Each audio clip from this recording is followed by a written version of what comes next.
ವೀರ್ ಸಾಹೇಬ್ರಿಗೆ ಹಿಂಗೆ ಆಗ್ಯದ ಬಂದು ನಿಮಗೆಲ್ಲ ಗೊತ್ತಿದೆಯಲ್ಲ. ಆಮೇಲೆ ವಿಚಾರ ನೋಡು, ಅಪಪ್ರಚಾರ ಮಾಡಿದಾರೆ ಕಣ ತಡ್ರೋ, ಇದು ವಿಚಾರ. ಸಮಾಚಾರ, ಪ್ರಚಾರ, ವಿಚಾರ, ಸಮಾಚಾರ. ಇನ್ನೊಂದು ಭಾಳ ದೊಡ್ಡದಿದೆ, ಯಾವುದು ಅಂದರೆ ಅಪಪ್ರಚಾರ. ಅಪಪ್ರಚಾರ ಇವತ್ತು ಮೊದಲೇ ಬಂದುಬಿಟ್ಟಿದೆ. ಅಪಪ್ರಚಾರ ಮೊದಲು ಬಂದು ಈ ಮೂರು ಮುಚ್ಚಿ ಹೋಗ್ತಾ ಇದ್ದಾವೆ. ಆ ದೃಷ್ಟಿಯಿಂದ ಅದರ ಅವಶ್ಯಕತೆ ಇಲ್ಲ.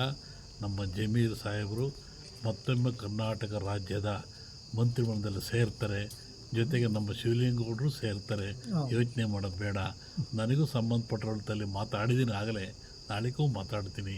ಯಾವ ಕಾರಣಕ್ಕೂ ಜಮೀರಿಲ್ಲದ ಸರ್ಕಾರ ಅಲ್ಲ, ಸರ್ಕಾರ ಆಗಲ್ಲ. ಜಮೀರಿದ್ದರೆ ಸರ್ಕಾರ.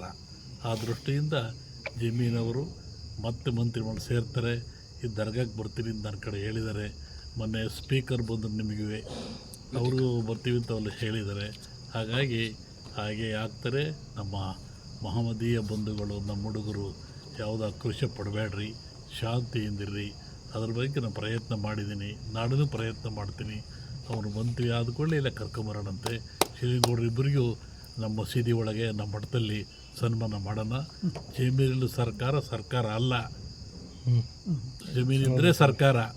ಆ ದೃಷ್ಟಿಯಿಂದ ಅವನು ಸೇರ್ತಾನೆ, ಗಾಬರಿ ಆಗೋದು ಬೇಡ. ಅದಕ್ಕೆ ಭಗವಂತನ ಕೃಪೆ ಇದೆ, ಅವನು ಮಾಡಿರ್ತಕ್ಕಂಥ ಸೇವೆ ಇದೆ, ಕೆಲಸ ಇದೆ. ಜಾತ್ಯತೀತವಾಗಿ ಆತ ದುಡಿದಿದ್ದಾರೆ. ಅವರಿಗೆ ನಾವೆಲ್ಲ ಬೆಂಬಲ ಕೊಡೋಣ. ಅವರಿಗೆ ರಾಜ್ಯದ ಮಂತ್ರಿ ನೋಡೋದನ್ನ ಕಣ್ಣಾರೆ ನೋಡಿ ಸಂತೋಷ ಪಡೋಣ ಅಂತೇಳಿ ನಿಮ್ಮೆಲ್ಲರಿಗೂ ಶಾಂತಿಯಿಂದಿರಿ. ಯಾವುದಕ್ಕೂ ಹೆಚ್ಚಿನ ಆಕ್ರೋಶ ಪಡಬೇಡ್ರಿ. ಅವರು ಮಂತ್ರಿ ಆಗ್ತಾರೆ ಅನ್ನೋ ಮಾತನ್ನು ನಿಮಗೆ ಹೇಳಿ ಒಳ್ಳೆಯ ಶುಭವನ್ನು ಹಾರೈಸ್ತಾ ಇದ್ದೀವಿ. ನೀವು ಸಣ್ಣ ಆಗಬೇಕಲ್ವಾ? ಅದು ಒಂದು ಉತ್ತಮ ಆಹಾರದಿಂದ ಸಣ್ಣ ಆಗಬೇಕಲ್ವಾ? ಪ್ರತಿದಿನ ನಮ್ಮ ಜೀನಿ ಸ್ಲಿಮ್ನ ಯೂಸ್ ಮಾಡಿ ಯಾವುದೇ ಸೈಡ್ ಎಫೆಕ್ಟ್ ಇಲ್ದಂಗೆ ನೀವು ಸಣ್ಣ ಆಗ್ತೀರಾ.